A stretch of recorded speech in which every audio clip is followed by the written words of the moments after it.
Ma conscience écologique est née surtout grâce à ma mère, parce qu'elle travaille depuis plus de 20 ans dans un magasin bio. Et au fur et à mesure, voilà, elle nous a inculqué ces valeurs-là, déjà surtout, premièrement, manger sainement et bien sûr faire attention à l'environnement.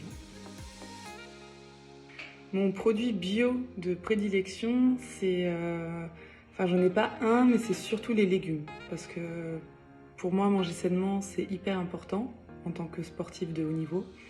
Et du coup, je fais tout pour manger vraiment sainement et je me suis vraiment rendu compte de la différence de goût déjà entre les légumes qu'on peut acheter en grande surface et les légumes bio, vraiment surtout en circuit court.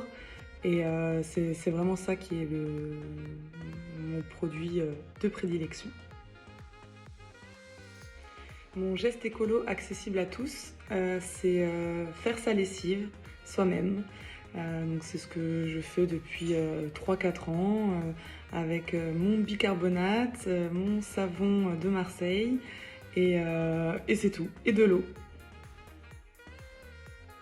Ce que je transmets à mes enfants comme enseignement écologique, c'est surtout de ne pas gaspiller, utiliser vraiment que ce dont on a besoin.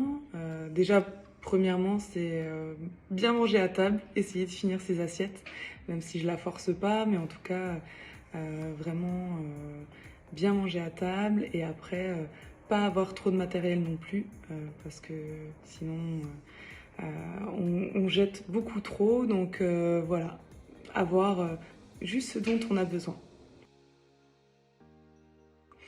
Alors le geste que j'arrive pas à supprimer, c'est surtout la voiture que j'utilise tout le temps. Et après j'aime beaucoup faire du bateau aussi. Donc c'est vrai que c'est pas du tout écolo, mais j'aime tellement être sur l'eau et aller sur les îles à côté de Brest. Donc j'en profite un petit peu.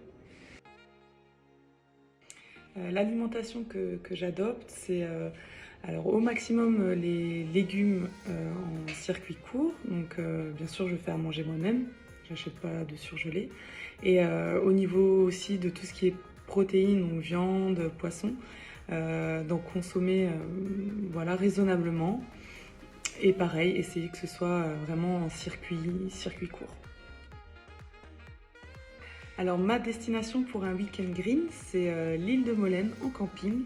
Je l'ai fait il n'y a pas très longtemps. Après bien sûr, il faut prendre le bateau, donc c'est pas top. Mais après, c'est camping et c'est vraiment à la route. Alors pour concilier la vie d'une sportive de haut niveau et de maman, il faut avoir beaucoup de volonté, mais ça comme toutes les mamans. Il faut être très bien entouré aussi. Moi, en tout cas, ça m'aide à être vraiment performante au niveau du handball. C'est-à-dire mon mari qui est assez présent. J'ai une nounou qui gère très très bien ma fille, ou en tout cas au niveau des horaires. Je peux voilà, d'une semaine à l'autre changer toutes les horaires. Donc ça, c'est hyper important parce que dans le handball, moi j'ai des entraînements qui changent d'un jour à l'autre, j'ai des déplacements, une semaine j'ai des déplacements, une semaine j'en ai pas. Donc c'est vrai qu'au niveau de l'organisation, c'est hyper important. Mais en tout cas, pour moi, c'est un vrai épanouissement d'être maman en même temps que d'être joueuse de handball. Ça me permet d'avoir une vie beaucoup plus stable, beaucoup plus épanouie. Et je suis très heureuse de rentrer le soir à la maison et de pouvoir profiter avec ma fille. Ça me change tout de suite les idées. Je dois être opérationnelle tout de suite. Après, c'est vrai que c'est une fatigue, hein, bien sûr. Toutes les mamans le savent, hein, que d'avoir des enfants, c'est pas de tout repos. Mais sans ça, voilà, on serait plus la même personne non plus. Et ça nous apporte tellement de bonheur. Donc, c'est vraiment que du bonheur. Et voilà la petite médaille olympique.